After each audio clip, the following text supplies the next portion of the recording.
What is going on, guys? We are rolling. Today, we have episode 10. If you haven't seen episode 1 through 9, make sure you guys go back. And once again, I want to thank you guys for subscribing. I want to thank you guys for liking whatever videos I'm putting out there. I want to thank you guys for following also the Instagram. So, with that being said, since we're on the topic, episode 9, I did the Avenged Sevenfold recap of the concert recap. So if you haven't checked that out, make sure you do. This is episode 10. And since we're on the Avenged Sevenfold topic, what we're going to do is their discography. So I have their 8 albums right here. The ninth is an honorable mention because I feel or felt as if Diamonds in the Rough wasn't necessarily could fit this list just because it's pretty much like throwaway tracks for their self-titled album.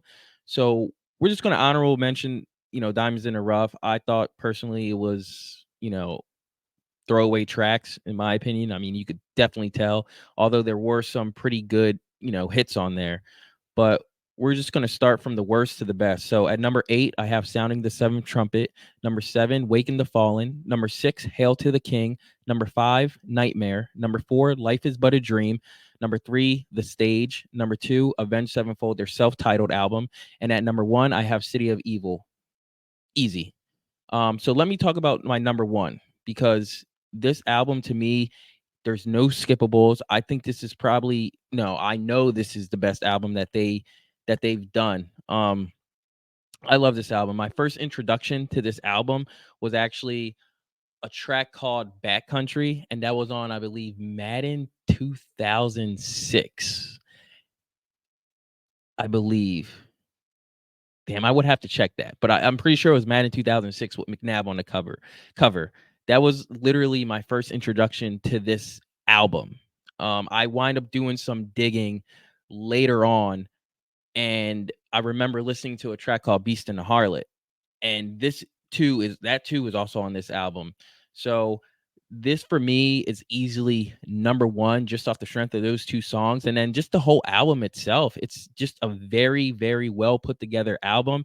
There's no misses, there's no skips. You could play this all the way through. The songs may be a little long, especially the last song. I believe it's like 8 minutes long, but it's 8 minutes well worth it. 8 minutes well worth it. I love this album to death.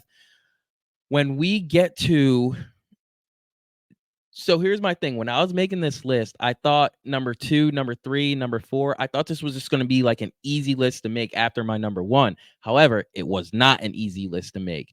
Um, so let's talk about my number 2. So number 2 is the self-titled album, and number 3 is The Stage, and number 4 is Life is But a Dream. So the album that dropped recently was Life is But a Dream. I want to talk about that real quick because I know I posted numerous times like, this is the best work they've done. I love this album to death. This is definitely, number 2, right below City of Evil. And I really had to take a step back and listen again to all these projects, even though, they're all in heavy rotation. But I really had to take a step back and really like listen to every album thoroughly. And honestly, like I said, I put number 4 is Life is But a Dream, their recent album, because number 2, I have Avenged Sevenfold, their self-titled album. And I think I go back to that album a lot more. Although a lot of their songs on there are very they're creative, but they're also the verse hook, verse, ending hook, and then the little guitar solo and stuff like that. A lot of their songs are like that, especially like on their self-titled album.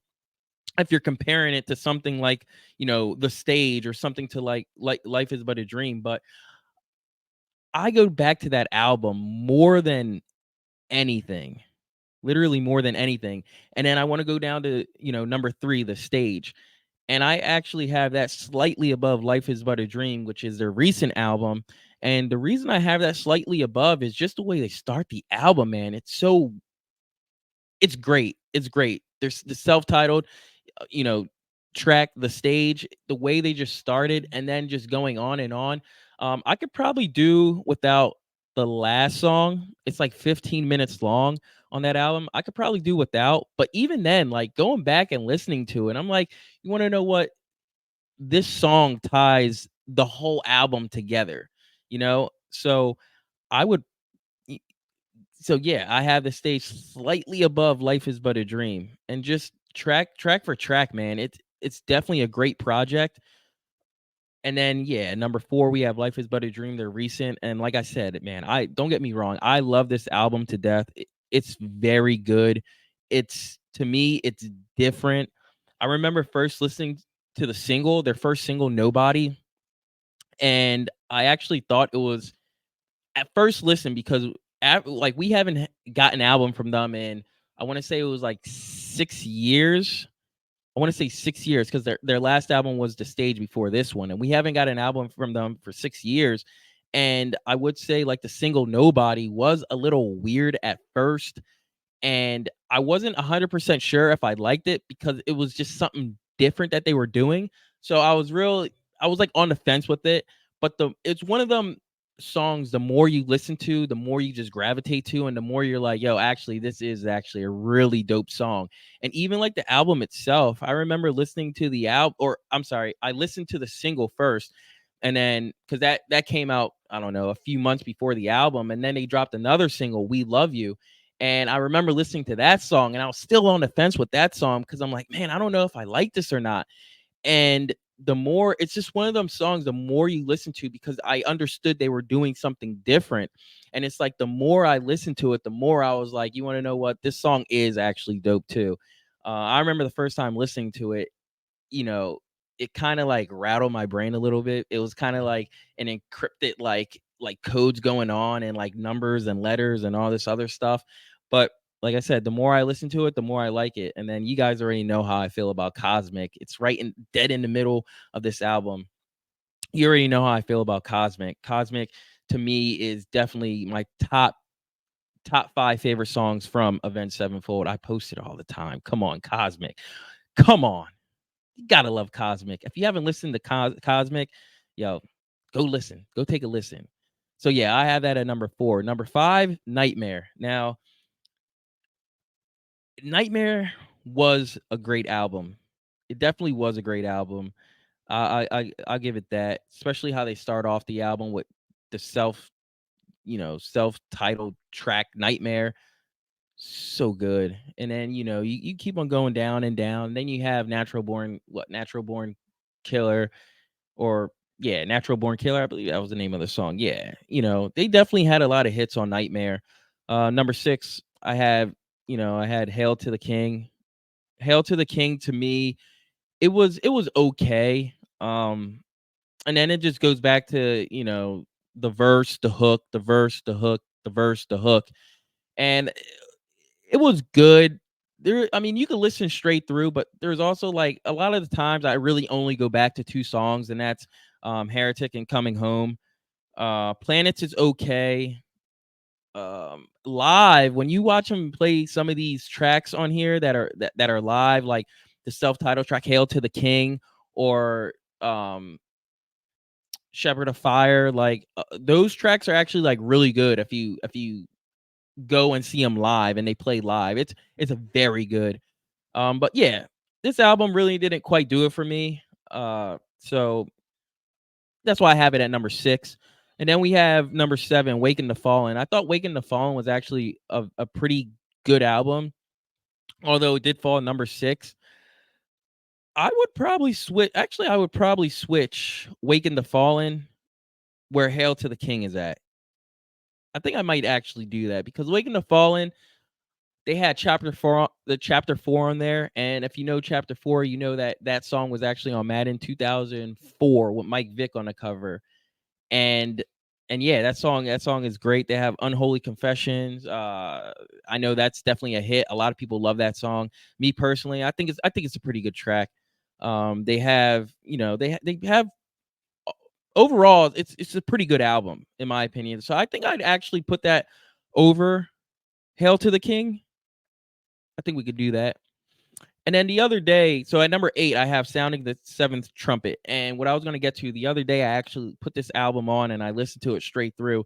And I came to the realization that, this album is not for me.